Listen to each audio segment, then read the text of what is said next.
Alors, la première édition, c'était en 2018, mais l'initiative vient vraiment du mouvement. Au début, c'était un mouvement, le Let's Do It World. Et le Let's Do It World, c'était en 2007. C'était né en Estonie et maintenant, il y a une centaine de pays qui a rejoint le mouvement. Et donc ici à Madagascar, c'est devenu aussi une association environnementale.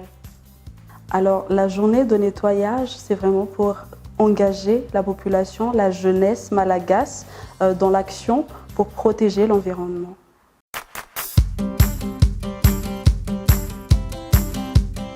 Donc, c'est pas qu'une journée, mais on a choisi de le faire en une journée.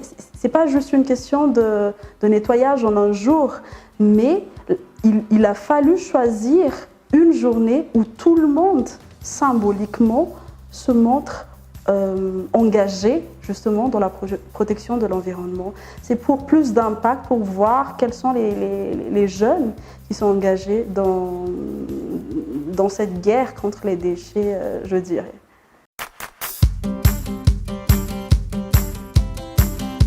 Alors, nos cibles, cette année, effectivement, ce sont les jeunes, parce que déjà, la majorité de la population malagasse, c'est quand même la jeunesse. Quand on parle de jeunes, on parle de plus de 18 ans jusqu'à 40 ans ou plus encore. On est jeunes dans la tête aussi. Mais on a vraiment ciblé les jeunes parce que déjà, côté énergie, côté changement, côté sensibilisation, je pense que c'est...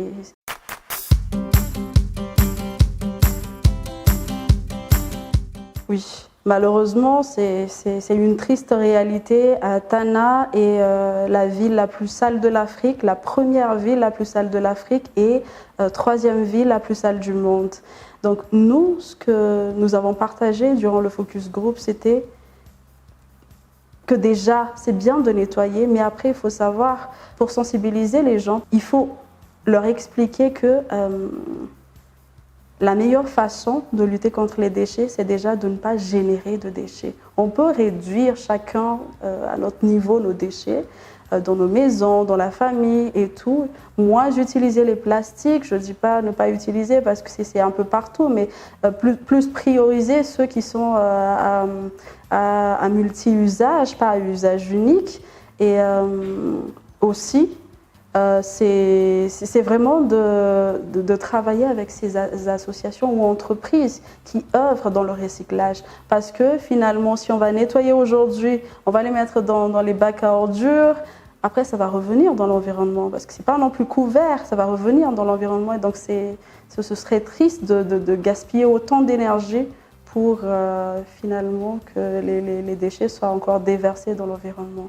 Donc, pour résumer, c'est vraiment d'une part travailler de près avec les autorités, parce qu'eux, ils ont les moyens déjà, ils ont aussi les expériences. Il y a les jeunes qui ont les expériences, mais peut-être pas les moyens. Et après, travailler de près avec les organismes qui œuvrent dans le recyclage. Et surtout, essayer de réduire au maximum les déchets.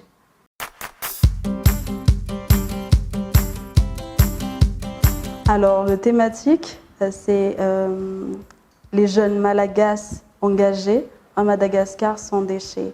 Ça semble être un rêve, mais quand on parle de Madagascar sans déchets, c'est déjà d'une part éliminer ces déchets sauvages. Qu'est-ce que j'entends par des déchets sauvages? Ce sont les déchets qui ne sont pas dans les bacs à ordures, qui ne sont pas aux alentours déjà du bac à ordures, mais ce sont les déchets qui se trouvent dans nos coins, dans les recoins de nos maisons, dans des endroits qui ne devraient pas y avoir de déchets, au fait. Donc, les jeunes engagés, on a vraiment choisi le thème parce que on croit en la jeunesse malagasse.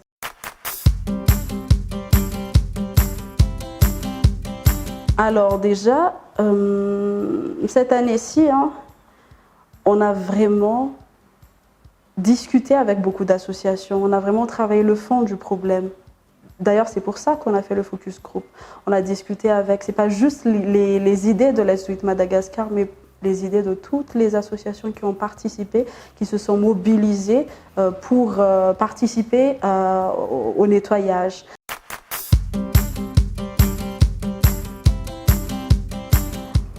moi, je dirais que c'est vraiment partout à Madagascar. On a des représentants peut-être dans certaines villes plus que d'autres, mais c'est vraiment partout. Cette année-ci, on a pu mobiliser tout Madagascar, toutes les régions et toute la ville de Madagascar.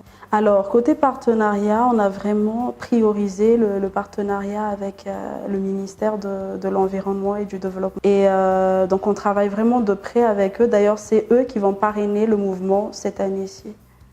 Le Beach Cleanup, c'est le projet déjà, c'est l'initiative de l'Union européenne. Donc, c'est eux qui ont commencé le Beach Cleanup.